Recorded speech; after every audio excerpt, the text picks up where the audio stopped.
नमस्कार, मी भरत केसरकर. कोकण सात लाईव्हच्या मालवणी गदालीमध्ये सगळ्यांचं स्वागत आहे. आज संपूर्ण महाराष्ट्रात संपान महाराष्ट्र हादरलेलो हा. तब्बल 17 लाख कर्मचारी आज संपावर उतरलेले असतात आणि प्रशासन टप्प करून टाकलेला हा. खरं तर मालवणात हिवाळी अधिवेशन चालू असताना, गुलाबी थंडी असताना अपेक्षा होती मुख्यमंत्री एकनाथ शिंदे, उपमुख्यमंत्री देवेंद्र फडणवीस आणि अर्थमंत्री असलेले उपमुख्यमंत्री अजितदादा काहीतरी घोषणा करतील. मात्र सगळी बोलणी फिसकटलेली आहे आणि एकच आशा घेऊन जुनी पेन्शन लागू करा आणि 8व्या वेतन आयोगाचं अनेक मागण्यासाठी हे संप सुरू असतात. खरं तर आज 2023 चालू असताना संप करण्याची का गरज भासतात? जुनी पेन्शन योजना ही नेमकं काय प्रकार आहे? या सगळ्यामध्ये चर्चा करण्यासाठी आपल्यासोबत असत या संघटनेचे अध्यक्ष पांडुरंग नाटेकर साहेब. खूप खूप तुमचं स्वागत असा. नमस्कार. याशिवाय देवीदास सर असत, नमस्ते. यांच्याशी आपण चर्चा करणार आहोत. आणि ह्या करताना साहेब मला तुमचा पहिला प्रश्न असा, तुम्ही अनेक वर्ष नोकरीत असतात, खूप वर्ष तुमका झाली आणि तुम्ही एका संघटनेचे अध्यक्ष. जुनी पेन्शन योजनेसाठी संप करूचो लागता, नेमकं ह्या जगात काय असा? आमका तुमका सगळ्यांच्या माध्यमातून असं सांगूचं असा की जुनी पेन्शन योजना ही 2006 नंतरच्या कर्मचाऱ्यांका लागू जाऊक नाही. तर जुनी पेन्शन न लागल्यामुळे आज कर्मचारी हताबल असत. प्रत्येक कर्मचाऱ्याक वाटतं, जे सरकारी कर्मचारी नाहीत त्यांना वाटतं की सरकारी कर्मचारी म्हणजे त्याच्याकडे अतोनात पैसा. पण खरंच सरकारी कर्मचाऱ्याच्या जर तुम्ही घराकडे जाशात तर तुमका कळता, त्याच्या घरातली चूल तुमका दिसता पण चुली मागचं सूत्र दिसणार नाही. खरंच सरकारी कर्मचाऱ्यांकडे जर पेन्शन नाही मिळाली तर काय होतला, तर त्याचा संसार ह्या रिटायरमेंट नंतर चालूच शकणार नाही, कारण त्याचा पगार तुटपून जा. पण तीच जर नोकरी त्यांनी जर प्रायव्हेट केली असती तर त्याका भरमसाठ पगार, भरमसाठ भत्ते, भरमसाठ सरकारच्या योजनेचे जेवढे फायदे नाही असत तेवढे त्यांना खाजगी कंपनीचे फायदे मिळतात. ह्या कोणच विचारात घेणार नाही. आणि आमचा सरकारी कर्मचारी काय करतात, दिवस रात्र सरकारची कोणतीही योजना येऊन दे, कोणतेही काम येऊन दे, दिवस रात रक्ताचा पिपाळा करून झटतात. जेवढे खाजगी कंपनीत काम करतात त्यांना जेवढे खाजगी काम करून त्यांना आजार नसते गावले, तेवढे आमच्या सरकारी नोकरीत असलेल्या कर्मचाऱ्यांना प्रत्येकाक कसले ना कसले आजार असत. त्याचं कारण काय, दिवस रात्र काम, अतोनात काम आणि इमान इतबारे काम करत असतात ते. कारण सरकारचा काम आपण करू काय, कारण आपल्यावरती इतर लोक अवलंबून असत, मग ती इमर्जन्सी सेवा असो किंवा कसली असो. मग अशा कर्मचाऱ्यांना 2006 नंतर पेन्शन नाही तर ते काय करतले, त्यांच्या आयुष्याचे 50-60 वर्ष जर त्यांनी काहीतरी काम केला आणि वर्षाच्या आयुष्याच्या शेवटी जर त्यांना तुटपुंजी रक्कम पण नाही मिळत तर ते कशाच्या जीवावरती जगतले. आज काही कर्मचारी हैसून थय बदली होऊन फिरतात. त्यांच्या आयुष्यात जर कोणी विचार केलो तर पगाराच्या माध्यमातून किती पैसे त्यांना सेव्हिंग होता, काय होणार नाही. प्रॅक्टिकली प्रत्येक नागरिकांनी पण ह्यो विचार करू की बाबा, लोकांचा असा म्हणणं की सरकारी कर्मचारी म्हणजे भरपूर काय, तर खरंच आमका या माध्यमातून सांगूचा सरकारी कर्मचारी म्हणजे खरंच तसा नाही. आमका पेन्शनसाठी आम्ही झगडतोच हो. आमका वाटला ह्या आमचा शासन असा, आमचा शासन आमका पेन्शन दितली, कारण आजचो काळ हा सर्वसामान्यांचा विकास करूचो असा. मग त्या सर्वसामान्यांमध्ये सरकारी कर्मचारी पण एक नागरिकच असा. तेका पण काहीतरी आशा होती की आता कधीतरी आमचा भला होताला. आणि आजही आम्ही आमच्या मुख्यमंत्री, माननीय उपमुख्यमंत्र्यांना विनंती करतो या माध्यमातून की खरंच सरकारी कर्मचाऱ्यांच्या वरती आपण फार मोठे उपकार करशात आणि ह्या उपकार तुमचं आयुष्यभर एक 50 वर्ष पुढे लोक तुमची मानतली की बाबा या सरकारानं आमका जुनी पेन्शन लागू केली.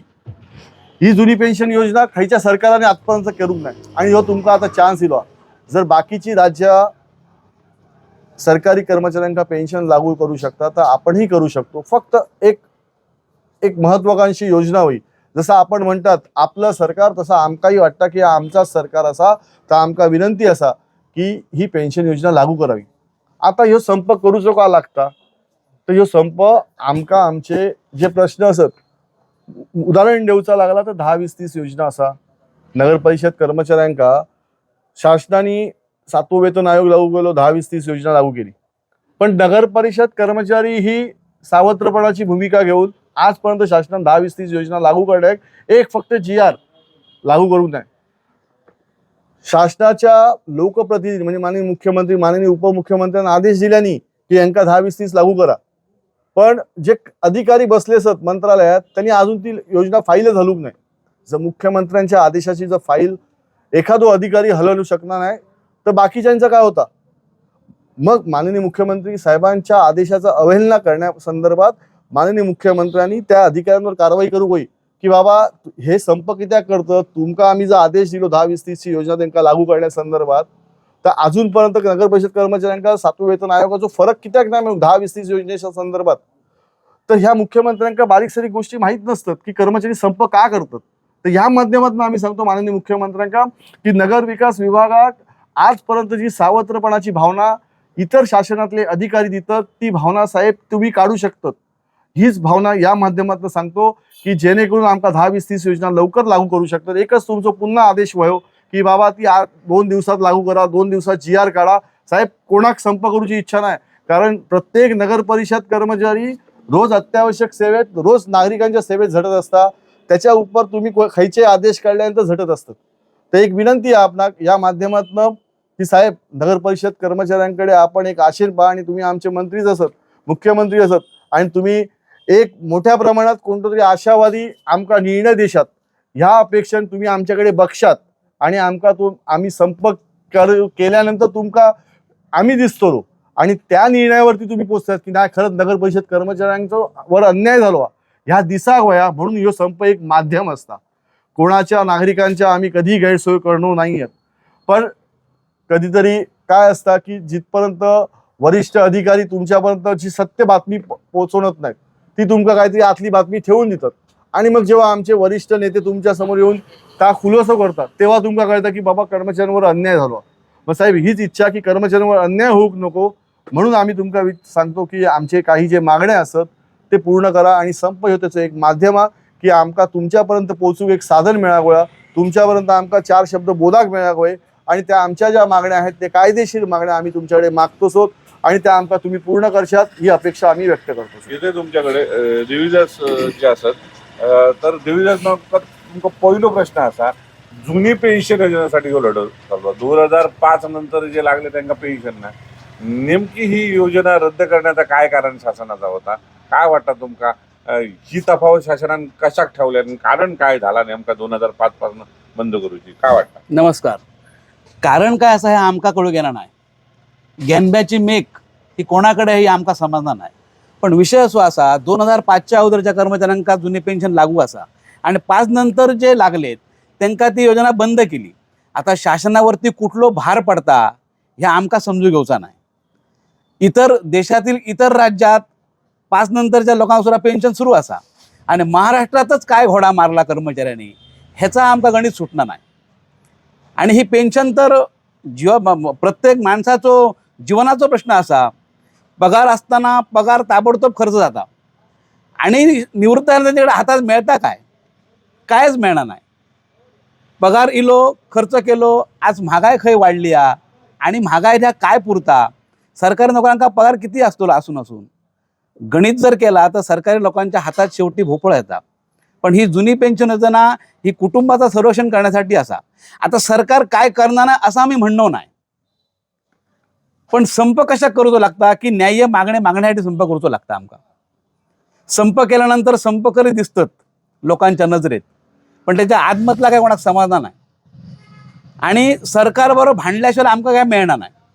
आता एक महत्त्वाची गोष्ट सांगूची झाली तर सरकार ह्या सापत्न्य भावाची वागणूक नगर परिषद कर्मचाऱ्यांका देता.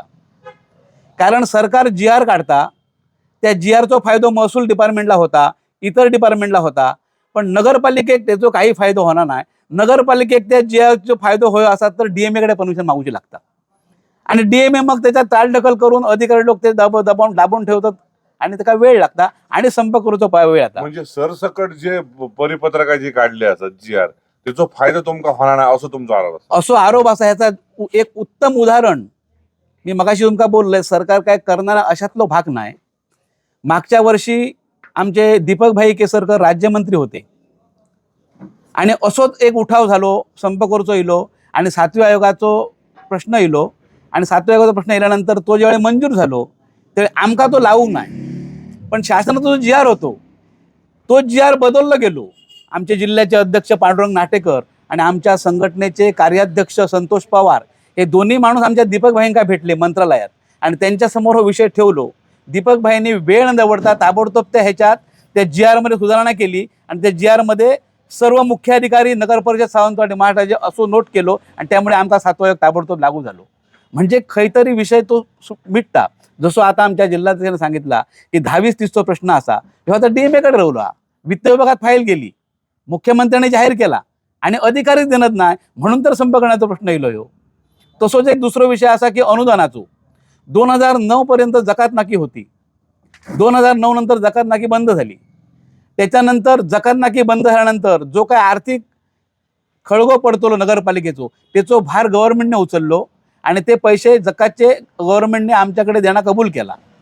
पण 2009 पासून 10-20% रक्कम कमी दिली अनुदानाची आणि ती कमी दिल्यामुळे नगरपालिकेने थोडं सहन करू लागलो.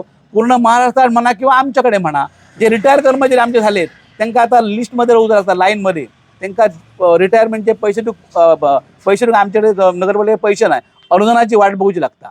ती ह्या गोष्टीसाठी म्हणजे अनुदान जर आता 1650 ते 1700 कोटी अनुदान पेंडिंग असा सरकारकडे संपूर्ण राज्यातल्या महानगरपालिका नगरपालिका देऊचा ता जर दिला तर लोकांच्या कर्मचाऱ्यांचं म्हणजे जे रिटायर झालेले कर्मचारी त्यांना त्यांचे पैशांचा प्रश्न सुटतात. ही एक गोष्ट झाली. आता सुद्धा जो संप आम्ही केलेलो असा तो शासनाच्या का जाग येण्यासाठी केलेलो असा. आता एक विषय असं वाटतं गंमत, जे पुढारी विरोधात बसतात ते कर्मचाऱ्यांच्या बाजून बोलतात आणि तेच सरकारमध्ये गेले की कर्मचाऱ्यांच्या विरोधात बोलतात. ह्याचा गणित आमका काय सुटणार नाही. 10-20-30 काय नेमकं प्रकार आहे, काय नेमक्या घड्या 10-20-30 म्हणजे असं विषय असा पहिलं तो 12 आणि 24 होतो. म्हणजे सरकारी सेवेत काम करत असताना 12 वर्ष झाली की प्रत्येकाक पदोन्नती मिळणार नाही, तेवढी पदा नसतात. पण तो 12 वर्षाच्या स्टेप पर्यंत पोहोचलो की पदोन्नती मिळून त्याचा जो पगार वाढतलो तो मग त्याला 12 वर्षानंतर वाढू शकता. अशी 12 वर्ष त्याच्यानंतर समजा 24 वर्षापर्यंत सेवा झाली तर 24 वर्षांनी त्याला वाढीव पगार मिळू शकतो. वरिष्ठ आणि निवड श्रेणी, वरिष्ठ निवड श्रेणी बरोबर. पण आता गव्हर्नमेंटने 7व्या आयोगामध्ये काय केला 10-20-30 म्हणजे जो 12 आणि 24 जो स्लॅब होतो तो 10-20-30 केलो. म्हणजे 10 वर्ष झाल्यानंतर त्याला पदोन्नती मिळाली तर तो वरच्या श्रेणीत गेलो, पदोन्नती नाही मिळाली तर त्याला 10 नंतरची जी वरची वेतन श्रेणी ती मिळतली. अशा प्रकारे 10-20-30 केला सगळ्या पूर्ण महाराष्ट्रामध्ये. पण जे देशामध्ये विषय आहे तो महाराष्ट्रात तो विषय लागू झाल्यानंतर सरकारी कर्मचाऱ्यांना तो लागू झाला ताबडतोब, महसूलला लागू झालो, अन्य डिपार्टमेंट लागू झालो. पण नगरपालिकेत लागू होण्यासाठी DMA कडे विनवणी करूची लागता. आता DMA कडे विनवणी केली, मुख्यमंत्र्यांकडे विषय गेलो, मुख्यमंत्र्यांनी डायरेक्टली सांगितला की 10-20 त्यांना मंजूर करा. त्याला जरा थांबायचे तुमच्या सगळे राज्याचे कर्मचारी, 3 कर्मचारी, 2 कर्मचारी, सुपर 1 क्लास 1 कर्मचारी तेच बरोबर. पण तुमका ह्या वेगळी वागणूक देत तसा वाटणार नाही तुमका. आम्ही तशी काय गोष्ट नाही. म्हणणार काय की म्हणणं आमच्या असं आमचं? सावत्रपणाची नगरपालिकेत भावना कित्याक. आणि आज महाराष्ट्रात जर बघू गेलो तर सर्वसामान्य नागरी शहरी भागात नगरपालिकेचे कर्मचारी असंख्य नागरिकांना दैनंदिन जीवनावश्यक सेवा पुरवत असत. मग आम्ही ती सेवा इमान इतबारे पुरवत असताना शासनाची जर भूमिका मुख्यमंत्र्यांचं म्हणणं आहे ह्यांका न्याय देऊ गयो, 10-20-30 योजना लागू करू गई लगेच द्या. मग वरिष्ठ अधिकारी त्यांच्या आदेशाचे पालन जर करत नसतील, मंत्रालयाच्या फायली हलवूक जर 2-2, 3-3 वर्ष आम्ही आंदोलन करून लागत असली तर ते वरिष्ठ अधिकारी थेट बसून करतात काय. मग त्या कर्मचाऱ्यांना वाटलं ना अन्याय सहन करू लागता. मग ते अन्यायाच्या सहनाचा काया पालटा की बाबा संप करा. एक तुमका सांगूचा उदाहरण म्हणून सांगतोय, 7वं वेतन आयोग लागू झालो त्यावेळी जर दीपक भाई नसते, अर्थ राज्यमंत्री होते दीपक भाई नगरपालिकेचे नगराध्यक्ष होऊन गेले. ते महानगरपालिकेचे नगराध्यक्ष महासंघाचे अध्यक्ष होते. त्याच्यामुळे त्यांना हे सगळे प्रश्न माहिती होते. त्याच्यामुळे दीपक भाईंका आमच्या कार्याध्यक्षांनी जेव्हा कार्यपटलावरती सगळं सांगितल्यानी तेव्हा दीपक भाईंचा दौरा हो खूप बिझी असतानाही त्यांनी ती माहिती मांडून घेतल्यानी आणि लगेच फोन लावल्याने आपल्या विभागात की बाबा त्या GR मध्ये नगरपालिकेचं नाव टाका. त्या नाव टाकलो आम्ही आणि आमचं संप चालूच होतो त्या दिवशी. जी आर निघाल्यानंतर आम्ही जेव्हा आमच्या हातात जी आर दिलो आणि जेव्हा आम्ही नगरविकास सचिवांकडे बसलो, तिथपर्यंत नगर सचिवांना माहित नाही की बाबा जी आर निघालो आणि नगरपालिकेच्या कर्मचाऱ्यांका 7वं वेतन आयोग लागू झालो. तर ते आमका सांगतात की बाबा वित्त विभागाकडे फाईल प्रलंबित आहे आणि तुमचं नाव टाकूक नसल्यामुळे काम होऊचं नाही. मग आम्ही त्यांना जी आर दिलो की मॅडम जी आर झालो सा, आता तरी आमका न्याय द्या. मग तेव्हा जी आर दाखवलो, त्याच्यामुळे आमका तो 7वं वेतन आयोग लागू झालो. ह्याचा म्हणणं काय, लोकप्रतिनिधी जे असतात त्यांच्या पुढे जर आपण प्रत्यक्ष चांगली मांडणी केली तर काम होताला, नाही होताला नाही. तर त्याच्या मूर्त स्वरूपाने दीपकभाई अर्थराज्यमंत्री असताना दीपकभाईंनी केले नाही काम. आज आमचं असाच म्हणणं, आज मुख्यमंत्री आमचे नगरविकास मंत्री आहेत. नगरविकास मंत्री असताना, माननीय सर्वोच्च पदावर महाराष्ट्रातील नेते असताना, जर माननीय मुख्यमंत्र्यांनी शासनाक आदेश केले आणि 10, 20, 30 योजना लागू करा, तर आज असंख्य नगरपालिकेचे कर्मचारी त्या आशेने पाहत असत, आज होतली उद्या होतली. पुन्हा ते का 6 महिने गेले. पुन्हा आज असेही प्रकार घडले. आमचे काही नेते उपोषणात बसलेले, तेव्हा उपोषणात बसल्यानंतर आपण म्हणतो प्रोसिडिंग असतात, ज्या उपोषण संपवण्याचं प्रोसिडिंग असतात त्याच्यामध्ये पहिले सांगितलं आम्ही हा तुमचे सगळे मान्य केले म्हणून, आणि प्रोसिडिंग या चुकीचा लिहून त्या सचिवांनी पाठवून दिल्या. म्हणजे असा होता काय, मुख्यमंत्री घोषित करतात आणि अधिकारीच ऐकणार नाही? यस, बरोबर. ते अडचणी जाणतात. होय होय. ते तुमचेच भाव पण असत मग, कारण ते मोठे अधिकारी असतात, तुम्ही कर्मचारी बारके असणार. मग त्याच्यासाठी तरी मुख्यमंत्र्यांपर्यंत कळावया की बाबा हे संप का वारंवार करतात. संप करूचे कर्मचाऱ्यांका रजाचे अर्ज त्यांचे जातले, त्यांचे रजा फुकट जातले, मग तरी पण वारंवार अर्ज हे का करतात. आम्ही या मुख्यमंत्र्यांपर्यंत कळवा की बाबा कर्मचारी संपावर जातात, तर त्यांनी मुख्यमंत्र्यांनी शहानिशा करू का, कोणत्या अधिकारामुळे थांबला, आणि जर अधिकारामुळे तर थांबला असा तर त्या अधिकारावर त्यांनी कारवाई करू बाई, नाही तर आमका संप करूची गरज लागायची ना. म्हणजे संपाक कारणीभूत काही मोठे अधिकारी असत, असं आमचं ठाम मत आहे. येते तुमच्याकडे. महत्वाचा प्रश्न असो असा, या सगळा होत असताना एक जुनी पेन्शन योजनेवर आपण चर्चा केली. तुमका नगरपालिका नगर परिषद कर्मचारी 10, 20, 30 मुद्दा आपण बघितलो. अजून काय काय मागण्या असतात, कारण आता 2024 देशातल्या निवडणुका होऊ घातलेल्या असतात. साधारण पुढच्या फेब्रुवारी, मार्च, एप्रिल, मे पर्यंत होतील. ते पुन्हा निवडणुकीचं बिगुल वाजता असो दिसता. नेमकी अजून काय मागणी आहेत, कारण आता 8व्या वेतन आयोगाची थोडीशी मागणी काहीतरी होत असताना दिसता. काय काय मागण्या असतात तुमच्या? 8व्या वेतनचा विषय जरा 2 मिनिटं पुढे ठेवूया आपण बाजूला, कारण का शेवटी तो पैशाचा प्रश्न असा. पण आता महत्वाचा विषय असा की बेकारी एवढी वाढली आहे, स्टाफ पॅटर्न महत्वाचा असा. आज प्रत्येक ठिकाणी काम करूक माणसा नाही असत. कॉम्प्युटर सिस्टीम मध्ये काम होता ठीक असा, पण इतर सुद्धा काम करूक माणसा नाही. आणि माणसा नसल्यामुळे कॉन्ट्रॅक्ट बेसिसवरती माणसं घेतली गेली आणि त्यांना तुटपून जो पगार मिळालो गेलो. त्यांना जर स्टाफ पॅटर्न बदलून, म्हणजे कसा असा तुमका सांगूचा, म्हणजे 1907 किंवा 1927 जी रचना झाली, उदाहरणार्थ आमची एक सावंतवाडी नगरपालिका घ्या, ती जी रचना झाली त्या रचनेप्रमाणे स्टाफ पॅटर्न बनवलं गेलो. त्यावेळी शहरातील रस्ते किती होते, गटार किती होते, नाले किती होते, घरा किती होती, आणि त्यावेळी किती कर्मचारी होते. आणि आता रस्ते किती वाढलेत, नाले किती वाढलेत, गटार किती चांगले झालेत, इमारती किती वाढलेत, आणि त्याप्रमाणे सोयी देण्यासाठी नगरपालिकेकडे स्टाफ नाही. आता तो स्टाफ कॉन्ट्रॅक्टवरती भरलो गेलो. तर तो कॉन्ट्रॅक्टवरचो कामगार कायम भरती करूचो, स्टाफ पॅटर्न बदलूचो, पदा निर्माण करूची, आणि कुठेतरी लोकांना चांगलं सोयीस्कर असो भरती करून न्याय मिळतो लोकांना, ही एक महत्वाची गोष्ट असा. त्याचबरोबर दुसरी गोष्ट अशी असा की मी मगाशी तुमका सांगितलं की सरकार काय करणार नाही असं आमचं म्हणणं नाही. शेवटी सरकार आपला मायबाप असा. सरकार माका वाटतं हे प्रत्येक गोष्ट लाल फितीमध्ये अडकता. आता कॉन्ट्रॅक्ट बेसिसचा प्रश्न असा, आता सुद्धा कॉन्ट्रॅक्ट बेसिसमध्ये लोक असत. सरकारने एक मोठा निर्णय कालच्या ह्याच्यात घेतलो की किमान वेतन सुद्धा मंजूर केला गव्हर्नमेंटने. ह्या संपाचोच एक भाग असा. संप केल्यामुळेच कॉन्ट्रॅक्ट बेसिसच्या लोकांना किमान वेतन मंजूर झाला, नाहीतर त्यांना किमान वेतन मंजूर झाला नसता. आता त्या किमान वेतनमध्ये ठेकेदार कुठल्या लेवलमध्ये ठेको भरतात, आणि त्या ठेक्यामुळे लोकांना पगार किती दिवस लागतो ह्याची सुद्धा शहानिशा होऊची महत्वाची गोष्ट असा. त्याच्यामुळे तो एक विषय झालो. दुसरी एक आणखी महत्वाची गोष्ट संपामुळे अशी झालेली आहे की 5 नंतरच्या कर्मचाऱ्यांना कायच मिळत नव्हता, तर कुटुंब निवृत्ती वेतन सुद्धा गव्हर्नमेंटने मंजूर केला. हो एक महत्वाचा भाग म्हणजे संपाचो भाग. संप केल्यामुळे एवढो मोठो विषय गव्हर्नमेंटने मान्य केलो, आणि एखादो 5 नंतरचा कर्मचारी जर दगावलो तर त्याच्या कुटुंबात कुटुंब निवृत्ती वेतन मिळण्याचा मार्ग मोकळा झाला. अशा पद्धतीने गव्हर्नमेंटने काही गोष्टी चांगले केलेल्या असत तर निवडणुकी जर विषय आहे तर त्या विषयामध्ये आम्ही कर्मचारी जाऊ शकलो नाही. पण सरकारला काहीतरी लोकांना आमिष दाखवूया किंवा हे करू अशा पद्धतीत काम करू नये. जर जीवनमरणाचा काम असा तर त्यांनी जर करून घेतला तर भविष्यात येणाऱ्या लोकांना चांगला पडत. स्टाफ पॅटर्न बदलूचो एक महत्वाचा विषय असा.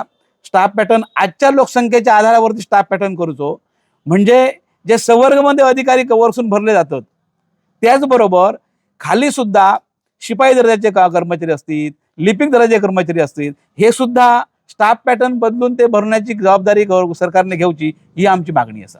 अजून एक ठीक काय आहे, तुमच्याकडे मी येतोय. ह्याच्यावर चर्चा करताना एक मुद्दो येता की नोकरदारांका भरपूर पगार कसा खरा बघूक गेला तर 96 मध्ये 95 मध्ये मनोहर जोशी मुख्यमंत्री झाले आणि त्यांच्या 95 ते 99 ह्या काळामध्ये 5वं वेतन आयोग गेलो तेव्हा घसघशीत पगार वाढले, 4 पैसे खिशात दिले. त्यानंतर 2006 मध्ये 6वं वेतन आयोग गेलो आणि 16-17 मध्ये 7वं वेतन आयोग दिलं. हे पैशाची येण्याचं पगार जरी वाढलो तरी खर्च पण तितको जाता. इन्कम टॅक्स अशी चर्चा असा की कर्मचाऱ्यांका लाखो रुपयाचे पगार असतात आणि ते कायच करणार नाही. वस्तुस्थिती काय असा? नाही बघा कसं माहितीये का, माझं असं स्पष्ट मत आहे की प्रसिद्धी माध्यमातनं किंवा सरकार घोषित करता की घसघशीत पगार, पण तो कोणाक होता? वर्ग 3च्या कर्मचाऱ्यांका वर्ग 4च्या कर्मचाऱ्यांका पगार किती वाढता? वरिष्ठ अधिकाऱ्यांका पगार वाढत असलो तो त्यांना माहिती, पण आम्ही वर्ग 3 आणि वर्ग 4चा नेतृत्व करतो तर पगार वाढणारच नाही त्यांचं. त्याच लेवलच्या ज्या अधिकाऱ्यांनी जर प्रायव्हेट सेक्टरमध्ये जर काम केला तर त्याच्यापेक्षा डबल पगार त्यांना असतात, त्याच्यापेक्षा डबल बेनिफिटही त्यांना प्रायव्हेटमध्ये असतात. इव्हन सांगतोय मेडिक्लेम असतात त्यांना पूर्ण आयुष्य, त्यांच्या पूर्ण फॅमिली. आमच्या कर्मचाऱ्यांका जर कुठला ऍक्सिडेंट झाला, कुठला हॉस्पिटलमध्ये मर्ज करूचा असला तर त्याला रवलेले पैसे दागिने वगैरे गहाण टाकून आपल्या हॉस्पिटलचा खर्च करूचा लागता, पण प्रायव्हेट सेक्टरमध्ये त्या करूचा लागणार नाही. प्रायव्हेट सेक्टरमध्ये त्यांचं मेडिक्लेमच असता, त्यांची कंपनीच त्यांचं मेडिक्लेम भरत असता. आमका तसा काय नाही मिळणार. मग वर्ग 3च्या आणि 4च्या कर्मचाऱ्यांचा जर तुम्ही विचार केला तर सरकारच्या घोषित कारभारापुढे आमका भरभरमसार पगार वाढ मिळणार नाही. तर अपेक्षा असा की 8व्या वेतन आयोगापुढे आपल्या म्हणण्या आपण केलेल्या सादर अहवालानुसार तो वर्ग 3 आणि 4च्या कर्मचाऱ्यांका ती वेतनवाढ तशा पद्धतीने लागू करून शासनाने एक नवीन विचार पुढे नेऊचो असं माका एक वाटतं. आणि मगाशी तुम्ही जो एक प्रश्न विचारलात की शासनापुढे अजून तुमच्या काय मागण्या असत, तर त्याच्या पुढे एक सांगू जाईला तर आज शासनाने अनेक वेळा अनेक ठिकाणी वेगवेगळ्या नगरपंचायत स्थापन केल्या. नगरपंचायत स्थापन केल्यानंतर ग्रामपंचायतीच्या नगरपंचायत स्थापन केल्यामुळे ग्रामपंचायतीचे क्लेरिकल स्टाफ होतो त्यांनी परमनंट केले, पण त्यांना परमनंट करताना त्यांना किमान 5 वर्ष गेली. म्हणजे त्यांनी आयुष्यातला काही जण रिटायर गेले ते परमनंटच झाले नाही, त्यांना काहीच मिळणार नाही. त्यांनी आयुष्यभर ग्रामपंचायतची सेवा करून त्यांना काही मिळणार नाही. आता रवले सफाई कर्मचारी तर त्यांनाही परमनंट करू नाही. आज आपण स्वच्छ भारत अभियान राबवत असो तर स्वच्छ भारत अभियानमध्ये आता आपण ओला कचरा सुका कचरा अशा पद्धतीने काम करतो असो, पण सफाई कर्मचारी ही नितांत गरज असताना तर स्टाफ पॅटर्नमध्ये सफाई कर्मचारी तेवढे पुरेशा प्रमाणात भरूक होय तर आपण स्वच्छ भारत अभियान नक्कीच चांगल्या प्रकारे राबवू शकतो. मग त्या सफाई कर्मचाऱ्यांका पण साहेब या माध्यमातून सांगतं की त्यांना परमनंट करण्याचे काही प्रमाणात करूक नाहीत. आजही सफाई कर्मचारी त्या प्रतीक्षेत असत की आम्ही कधी परमनंट होतो. तर ग्रामपंचायतीचे जे नगरपंचायतमध्ये सफाई कर्मचारी कायमस्वरूपी होऊक नाही असत त्यांना एक कायमस्वरूपीचे शासनाने आदेश काढू गयो. दुसरी मागणी 1992 नंतर 2000 पर्यंत जे रोजंदारी कर्मचारी लागले होते सफाई कर्मचाऱ्यांच्या माध्यमातून सांगतं, त्या सफाई कर्मचाऱ्यांना फक्त एक वेळ संधी म्हणून त्यांना नोकरी दिली होती. तर आज सफाई कर्मचारी कमीच पडत असत आपका, तर त्यांनाही एक चांगलं रोजंदारी कर्मचारी सफाई कर्मचारी जा काम केला त्याच्यामुळे त्यांच्या वारसालाही तो एक लाभ मिळावा अशाही प्रकारची एक मागणी आम्ही शासनाकडे करतो. आणि तिसरी मागणी माननीय मुख्यमंत्री महोदयांनी एक नवीन छानपैकी सुंदर असा आदेश काढला होता की जो सगळ्या सफाई कर्मचाऱ्यांना फायदेशीर होतो. खरंच आम्ही मुख्यमंत्र्यांचा या माध्यमातून खूप खूप आभार असतो. फक्त आता एवढाच झाला की आपण सगळ्या सफाई कर्मचाऱ्यांना कशाच्या आधारावर कोणती अट न ठेवून तो कामगारांचा GR त्यांच्या भल्यासाठी काढलो होतो, पण खायच्या जरी संस्थेने जाऊन तो कोर्टापुढे न्याय मांडल्याने आणि हरकत घेतल्या. आज प्रलंबित असा तर शासनापुढे आमची विनंती असा की त्यांनी जो दावा दाखल केलाय त्याला चांगल्यातले चांगले सुप्रसिद्ध वकील देऊन आम्ही तर अशी अपेक्षा करतो की माननीय उज्ज्वल निकमजी सर असत की त्यांकाही तो न्याय द्यावा, कारण आज नाही म्हटलं तर सफाई कर्मचारी देश सेवेसारखाच काम करत असत, तर त्यांकाही तेवढ्याच दर्जाचे चांगले वकील दिले, त्या केसाक दिल्यात तर साहेब 6 महिन्याच्या आत तो निकाल लागतो लो केसाक आणि मग न्याय मिळत सगळ्यांका.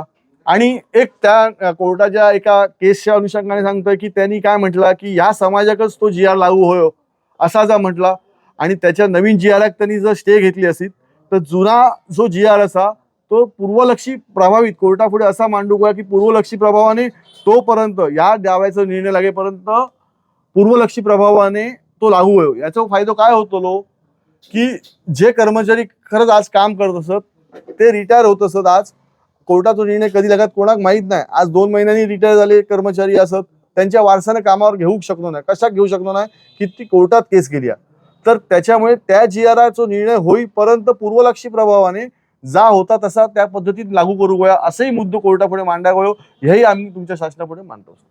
आणि काय मागणी असत तुमका काय वाटतं, काय उरले सुरले अजून काही मागण्या असत काय? हो जो जी आर काढलो लाडपांगे समितीचो की नाही, त्याच्यात एक असो एक विषय आमच्या नजरे दिलो की जे 2000 मध्ये परमनंट झाले काही कामगार म्हणजे सफाई कामगार, एक खास बाब म्हणून म्हणजे राज्यातल्या सगळ्या नगरपालिकेतले जे रोजंदारी कर्मचारी होते त्या सगळ्यांका परमनंट केले गेले खास बाब म्हणून. त्यावेळी मका वाटतं सेना भाजप विरोधी सरकार होता, त्याच्या याच्यात तो विषय झाला आणि ते सगळ्यांका परमनंट केले गेले.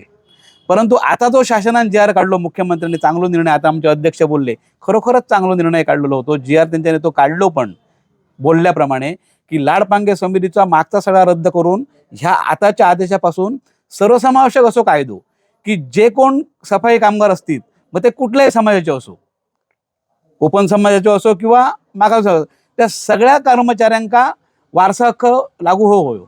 त्याप्रमाणे कारवाई सुरू झाली. पण कोणतरी 100 माणूस औरंगाबाद कोर्टात गेलो आणि त्याने स्टे आणले त्याच्यावरती. पण काही ठिकाणी असो विषय आमच्या नजरेत दिलो की ज्या लोकांनी अर्ज केलेत वारसा हक्कान आपणाक नोकरी मिळू होई, तर त्यांना असा उत्तर देऊन त्यांचे अर्ज निकाली काढले गेले की एक खास बाब म्हणून तुमका मर्पण केलेले होते, तुमका हो जी आर लागू होवचो नाही म्हणून ते काही अर्ज निकाली काढले गेले. असा न होता सरसकट सगळ्यांका तो नियम लागू होयो ही आमची मागणी असा.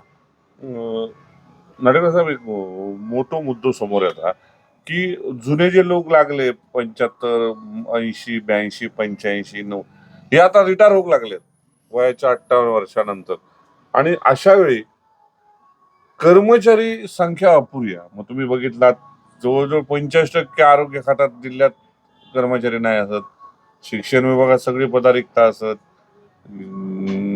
महसूलमध्ये नाही असत, सगळ्याच क्षेत्रात हे कर्मचारी कपात तुमच्या क्षेत्रात जाणवत असतले. अशा वेळी शासनाने काय करू काय असं वाटतं? एकीकडे शासन कामाची अपेक्षा करता आणि 2011-12 पासून नोकर भरती बंद, काय वाटतं तुमका? यावर एक थोडंसं सांगते मी की माननीय मुख्यमंत्र्यांच्या आदेशानुसार माझ्या मते नगरविकास विभागाने सवर्ग पदाची मोठी भरती जाहीर केली. सवर्गाची मोठी भरती जाहीर करून त्यांची परीक्षाही चालू झाली आहे. परंतु सवर्ग कर्मचाऱ्याच्या व्यतिरिक्त नगर परिषद कर्मचारी जे असत त्यांचीही त्याच प्रमाणात भरती शासनाने करू होईल. कारण सवर्ग कर्मचाऱ्यांच्या बदल्या होतले आणि जे स्थायिक वर्षानुवर्ष राहणारे कर्मचारी असतात, जे लिपिक होतले किंवा ज्यांना पुढे गावाची माहिती आहे ते रिटायर झाल्यानंतर त्यांची जागा चालवणारी कोणतरी कर्मचारी आहेत, ह्याका कोणीतरी शासनाने सांगू गोया की बाबा ह्याही कर्मचाऱ्यांची भरती करू होई, तरच नगरपालिका ह्या व्यवस्थितपणे योग्यरीतीने चालतली. तर तीही या माध्यमातून सांगते की जी कलेक्टरच्या माध्यमातून जी भरती हो गोई ती मग अशी आडवळकर साहेबांनी सांगितलं की स्टाफ पॅटर्न मंजूर हो गयो आणि त्या स्टाफ पॅटर्न प्रमाणे नगर परिषद कर्मचारी जे असतात त्यांची भरती हो गई अशी आम्ही या माध्यमातून तुमका सांगतो. प्रकाश साहेब, एक महत्वाचा प्रश्न, आज रोहित पवार यांचा विधान बघूक मिळाला, नोकर भरतीमध्ये प्रचंड भ्रष्टाचार असतात, 30 लाख रुपये ग्रामसेवकच्या भरतीत घेतले नसो त्यांनी थेट आरोप करून हलचल मजवून टाकलेली आहे. त्यांचं म्हणणं असं, जर त्या कर्मचाऱ्याकडून 30 लाख रुपये तुम्ही घेतला तर तो कर्मचारी तुमका सर्व्हिस देतो काय, पहिले आधी तो 30 लाख रुपये ओढूचे बघतो. काय वाटतं तुमका, ह्यो भ्रष्टाचार असं वाटत नाही तुमका?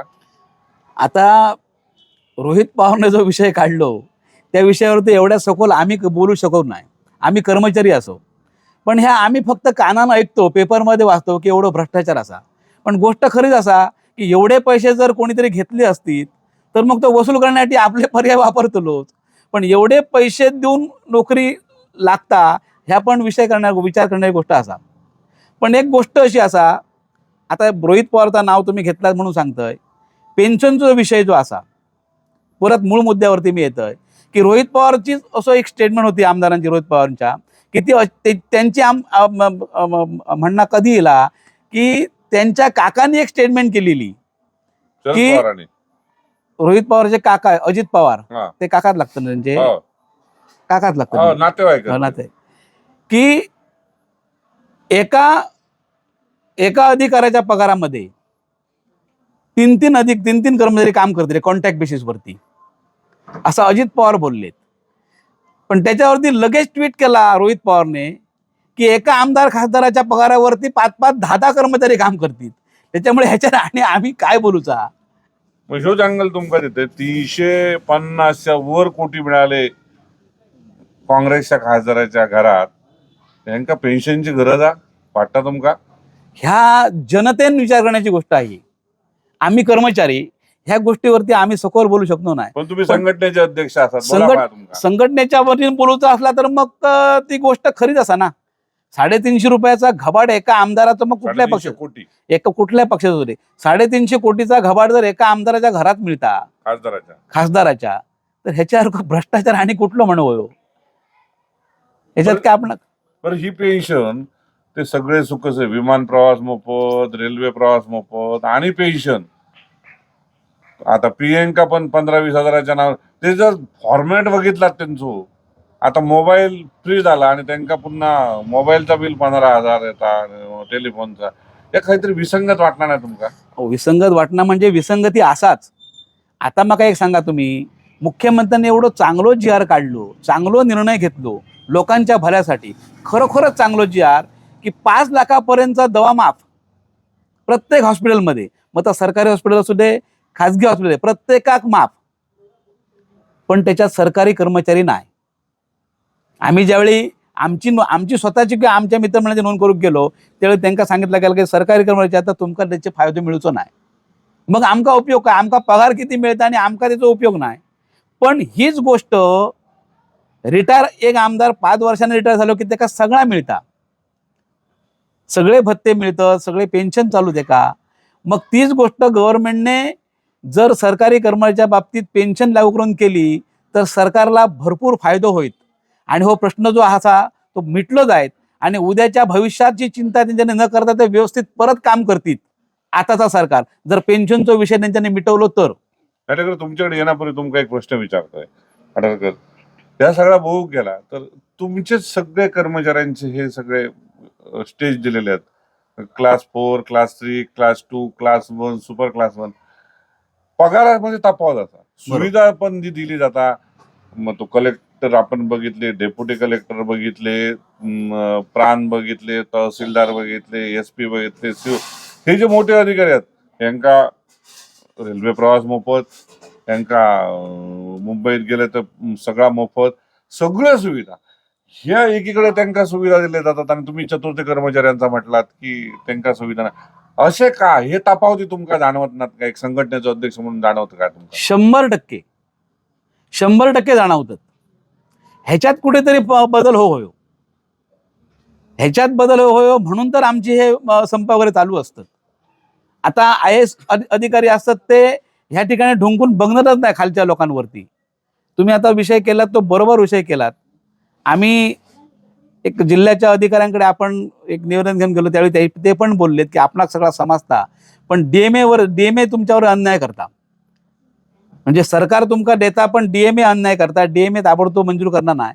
पण हे जे स्टेप ठरवले असत, 4th class, 3rd class, 2nd class, त्याच्याप्रमाणे पगाराची जी हे असा ती मग शिक्षणाच्या बाबतीत असो किंवा अन्य जबाबदारीच्या किंवा पदाच्या बाबतीत असो ती बरोबर असा. पण त्याचबरोबर जा काय गव्हर्नमेंटने मान्य केला, चतुर्थ श्रेणी किंवा तृतीय श्रेणी कर्मचाऱ्यांका जर देवचा गव्हर्नमेंटने मान्य केला, जर सेंट्रल गव्हर्नमेंट जर कर्मचाऱ्यांका देता ता तरी गव्हर्नमेंटने ताबडतोब देवचा, एवढी आमची विनंती असा. अरे तुमच्याकडे शेवटचे 2 प्रश्न मी घेऊन येतोय. सरकार म्हणतं आम्ही तुमका रोजच देत असतो. जुलैमध्ये महागाई भत्तो 3-4% वाढत असता, जानेवारीमध्ये 3-4% वाढत असता आणि तिसरी पगार वाढ असता म्हणजे 1 जुलै असलेली वेतन वाढ. पुरेशा असा? तो आमचा अधिकारच असा ना, तो सरकार दिता नाही, तो देऊ कस बरो, तो भागच असा. आमचा सरकार पुढे म्हणणं काय, आमचे 10, 20, 30 प्रश्न आज किती वर्ष प्रलंबित राहिलो.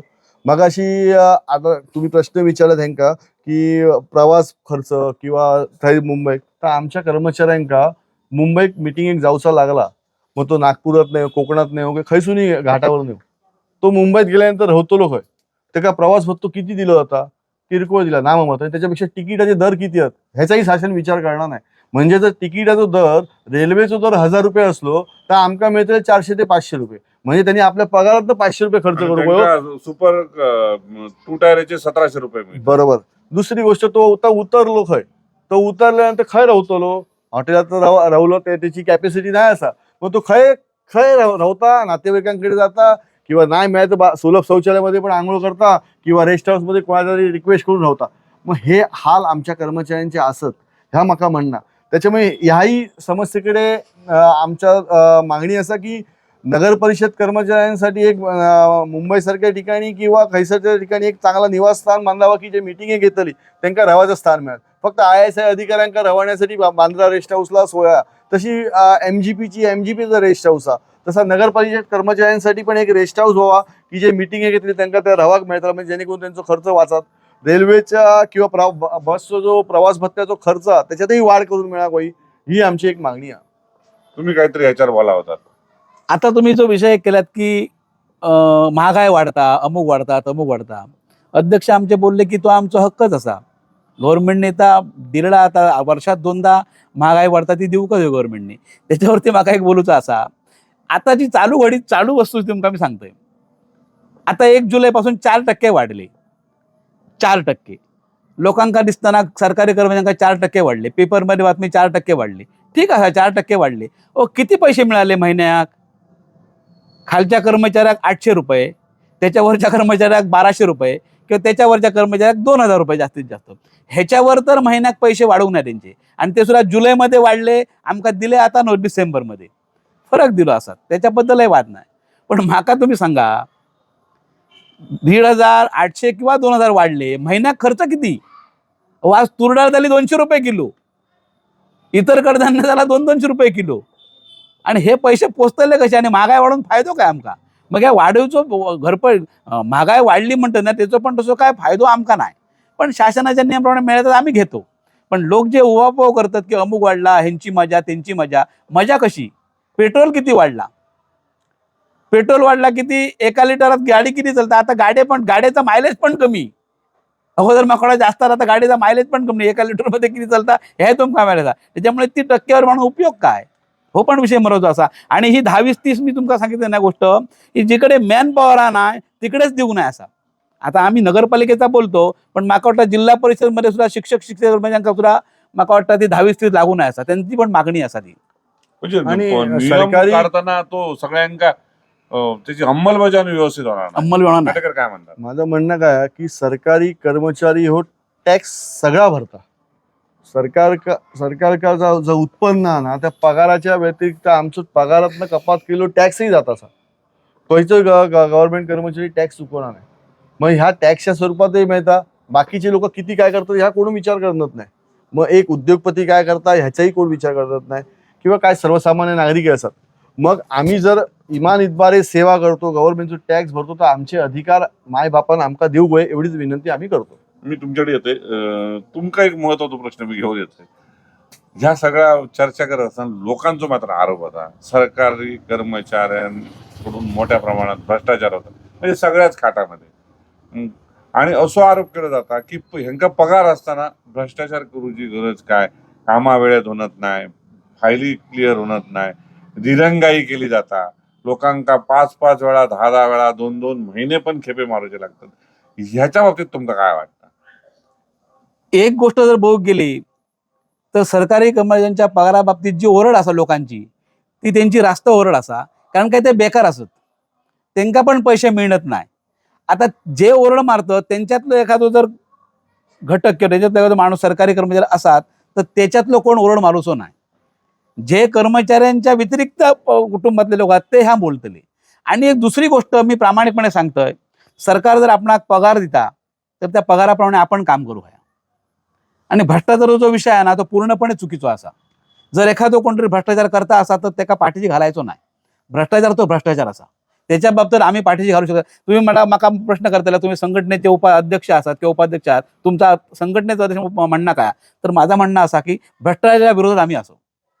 सरकार जा देतात त्याच्यावर आपण समाधानी राहू आहे. आता तुमका माहीत असेल की कोणी कोणी जाहीर पण केला असा मी माझ्या पगारात समाधानी आहे, असं कुठे कुठे बोर्ड पण लावलेले आहेत. रास्त गोष्ट आहे ती, आम्ही आमच्या पगारात समाधानी असो. पण संप असो अशासाठी करू लागता की जे सेंट्रल गव्हर्नमेंटचे नियम असत, सेंट्रल गव्हर्नमेंटचे जे GR असत त्याप्रमाणे राज्य सरकारने आमची त्याची अंमलबजावणी केली आणि त्याप्रमाणे आमका मिळाला तर संप करण्याचं वेळ येऊची नाही. कारण काय, शरद पवार साहेबांनी ज्यावेळी सेंट्रलमध्ये सुरू झाला त्यावेळी ते तसेच्या तसे नियम राज्यात लागूचे म्हणून निर्णय घेतलो आणि त्याप्रमाणे तर चालू असा. पण आता त्याची चालढकल केली जातात आणि मग असे काहीतरी संप वगैरे करून मग ते आमका मिळाले जातात. त्याच्यामुळे तुम्ही जो विषय केला भ्रष्टाचाराचा, त्या भ्रष्टाचाराच्या बाबतीत आम्ही विरोधी असो. या अनुषंगाने तुमका एक शेवटचा तुमका प्रश्न घेऊन येते. 8वं वेतन आयोग मोदी देतील का? कारण मोदीने असा म्हटला पंतप्रधानांनी की यापुढे आयोग मिळायचो नाही, देतील काय वाटतं आणि त्याची गरज असा वाटतं काय कर्मचाऱ्यांना? कर्मचाऱ्यांका नितांत गरज असा आणि त्याचबरोबर मोदी सरकारला पण गरज असा की ते 8वं आयोग लावतलेच. त्याचं गणित त्यांकाच माहीत असताना आमका तर 8वं आयोग होयोच असा, पण ते 8वं आयोग लावतले ह्याची पण आमका ठाम खात्री असा. महागाईचं डोम उडाचो नाही होचो. नाटेकर, शेवटचा प्रश्न तुमच्याकडे. ह्या सगळा होत असताना तुम्ही अनेक मुद्दे मांडलात. काय वाटतं तुमका संपावर तोडगा काढतात मुख्यमंत्री? आजचे मुख्यमंत्री माननीय उपमुख्यमंत्री हे खरंच संवेदनशील असल्याने आम्हाला अजूनही आशा असा की मुख्यमंत्री महोदय ह्याच्यावरती काहीतरी चांगलं नगर परिषद कर्मचाऱ्यांना निर्णय देतील आणि मुख्यमंत्री हे सामान्यातल्या सामान्य माणसाक न्याय देतात. तर आम्ही पण ते सामान्य माणसं असल्यामुळे आमकाही मुख्यमंत्री परिपूर्ण न्याय देतले ह्याची आमका ठाम विश्वास आहे. फक्त आम्ही त्यांच्या माध्यमातून पोचू शकतो ते संपाच्या माध्यमातूनच. तर आज विनंती आहे की संप जर सरकाराक असा वाटतं की कर्मचाऱ्यांनी करूक नाही, तर एक विनंती आहे की ज्या ज्या संघटना काम करत असत त्यांची माननीय मुख्यमंत्री महोदयांनी एक महिन्यात जर मीटिंग लावली आणि कर्मचाऱ्यांचे प्रश्न त्या संघटनेचे पदाधिकाऱ्यांसमोर लावले की त्या कर्मचाऱ्यांचे प्रश्न मुख्यमंत्री ताबडतोब निर्णय लावू शकतील. म्हणजे सत्ता कोणाची हो, पण मुख्यमंत्र्यांनी एक वार जर संघटनेच्या प्रत्येक अध्यक्षांना दिलो आणि तुमच्या समस्या काय असतात आणि त्याचे निर्णय जर त्याच वेळी लावले तर खयच्या कर्मचाऱ्यांना संप करूची गरज लागूची नाही. शासनाविरुद्ध खयचोच कर्मचारी संप करूचो नाही असं मला वाटतं. पण ही मीटिंग लागणार नाही आणि मीटिंग न लागल्यामुळे अधिकारी लोक तशीच फाईल ठेवतात आणि ते काय होतं आता होऊन आणि त्याच्यामुळे ते गोंधळ होतात. एक प्रश्न तुमका विचारूच वाटता. उद्धव ठाकरे माजी मुख्यमंत्र्यांनी म्हटलं मी जर मुख्यमंत्री असतोय तर ही पेन्शन योजना केव्हाच लागू केलं असते, संप करूची गरजच पडली नाही. याच्या विधानाकडे तुम्ही कसा बघतात? आणि त्याच्याच जोडून एक प्रश्न, 54 दिवसाच्या संपाचो इतिहास असा ज्यामध्ये कर्मचाऱ्यांनी शासनाक जिरीस आणलेला होता, याबद्दल तुम्हाला काय वाटतं दोन्ही प्रश्नाबाबत? 54 दिवसाचा संप जो झालो, आमच्या वाडवडिलांनी म्हणजे आमचे वाडवडील त्यावेळी काय सरकारी नोकर नव्हते, पण जे कोण होते ते आमच्या वाडवडिलांच्याच वयाचे होते असतील, पण त्यांच्याने जो संप केला तो योग्य होतो आणि त्याची फळा आज सरकारी कर्मचारी चाकता. आता जे आमचे संप होतात ते सरकार निर्णय घेतं, सरकार नियम बदलतं, सरकार देतं, त्याची अंमलबजावणी शासकीय अधिकारी योग्य प्रकारे करत नाही, म्हणून हो संप आज चालू असा. पण 54 दिवसाचा संप झालो, त्या संपाचा फलित आज संपूर्ण जनता भोगतात, चांगल्या प्रकारचा सरकारी कर्मचारी. मग त्या 54 दिवसाचे ज्यांनी कोणी संप केलो त्यांना धन्यवादच देऊ आहेत. आता दुसरी गोष्ट, तुम्ही उद्धव ठाकरे साहेबांची बोललात. मी मगाशी तुमका माझ्या एका प्रश्नाचं उत्तर मी तुमका दिलेला होता की ज्यावेळी विरोधात असतात त्यावेळी ते सरकारी कर्मचाऱ्यांच्या बाजून बोलतात आणि ते सत्य दिल्यानंतर मग ते सरकारी कर्मचाऱ्यांचे प्रश्न सोडव चालढकल करतात. पण बाबासाहेब आंबेडकर साहेबांनी जी घटना निर्माण केली त्या घटनेच्या वतीनंच सगळा चालता, घटनेच्या वतीनं जे निर्णय घेतले जातात, मग ते निर्णय शासनात काम करत असताना देव कोणाचा बंधन येता, हो पण एक मोठा प्रश्न असा. म्हणून तुका मी सांगतोय की सरकारमध्ये इल्यानंतर कर्मचाऱ्यांना देण्यासाठी हात आखुडले जातात आणि सरकारच्या विरोध असल्यानंतर आपण सरकारबरोबर असो असं सांगितलं. आता हो तुझ्या भाव असा शेवटचा प्रश्न, जो समितीचा अहवाल दिलेला, कारण मार्च मध्ये तुम्ही सगळ्यांनी संप केलेला होतो आणि यानंतर समिती नेमून अहवाल दिलो जातलो, जुनी पेन्शन लागू होतली अशा अनेक आश्वासनांचा पाऊस बघितलो. निवडणुकीला का सगळ्या देतात, गेल्यानंतर सगळे विसरतात. हे प्रत्येक राज्यात बघू मिळतात. मुद्दो असो असा की जो अहवाल लिहिला तो असा समजता, त्या अहवालामध्ये असा नमुदा, असा चर्चा असा की जुनी पेन्शन योजना ही लागू करू नये आणि ती जर लागू झाली तर मोठो आर्थिक बोजा ह्या महाराष्ट्र सरकारच्या तिजोरीवर पडतलो असा बोलला जाता. त्यामुळे तुमका काय वाटता, ही जुनी पेन्शन योजना सरकार लागू करीत काय?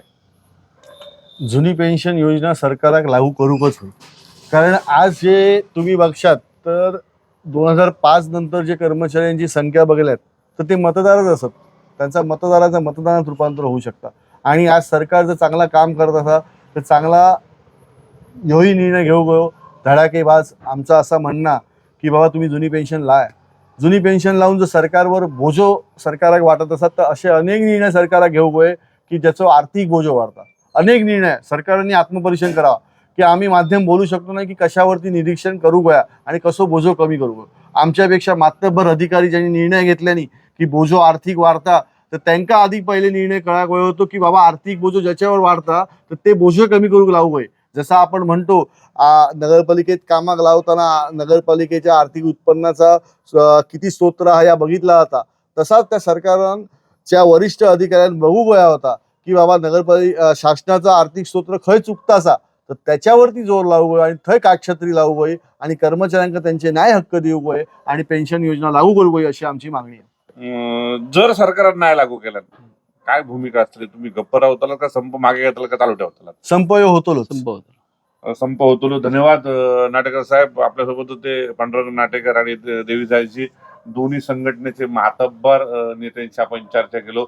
जुनी पेन्शन योजना काय, संप का केलो गेलो, 54 दिवसाचा संपाचा इतिहास काय होतो, 8वं वेतन आयोग येतलो की नाही, देशात जी लोकसभेची निवडणुका होतात त्यामुळे मोदी साहेब काय निर्णय घेतले, 8वं वेतन घेतले की नाही, आणि नोकर भरतली होतली की नाही, भ्रष्टाचार का होता, याच्यावर पर्याय काय, हे लाल फितीत फायली का अडकल्या, सगळ्यावर आपण चर्चा केली. 14 डिसेंबरला राज्यातल्या तब्बल 17 लाख कर्मचाऱ्यांनी संप चालू केलेला असा. सिंधुदुर्ग जिल्ह्याचा विचार करता 17,000 कर्मचारी संपात उतरले जातात. आरोग्य असू नये, शिक्षण असू नये, नगरपालिका क्षेत्र असू दे, बांधकाम असू दे, जिल्हा परिषद असू दे, स्टेट कर्म, सगळेजण संपात उतरलेले आहेत. सगळीकडे शुकशुकाट बघू मिळता. सरकार अशी अपेक्षा वाटता की मुख्यमंत्री यांची संघटनेच्या मोठ्या पदाधिकाऱ्यांची चर्चा चालवा, त्याच्यावर काहीतरी तोडगो निघात आणि जो कळीचा मुद्दा हा जुनी पेन्शन योजना 2005 नंतर जे लोक लागले त्यांना पेन्शन नाही, ह्याच पेन्शन योजनेवर तो संप अडकलेलो हा. त्यामुळे सरकार काहीतरी निर्णय घेत अशी अपेक्षा वाटता. मात्र संघटनेचे पदाधिकारी मात्र आणि कर्मचारी आपल्या मतावर ठाम असत. सरकारान जर दिल्या नाही तर या सरकाराक आम्ही धडो शिकवतो लवच अशी भूमिका घेऊन उतारलेले असत. एका विरोधी पक्षाचं तो कामच असता पाठिंबा दिलेला हा.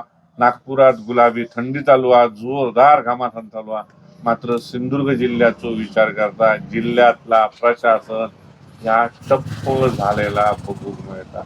मी हयच थांबतोय, तुम्ही बघत राहा कोकणचं नंबर 1 चॅनल कोकण साधला लाईव्ह. धन्यवाद. धन्यवाद. धन्यवाद.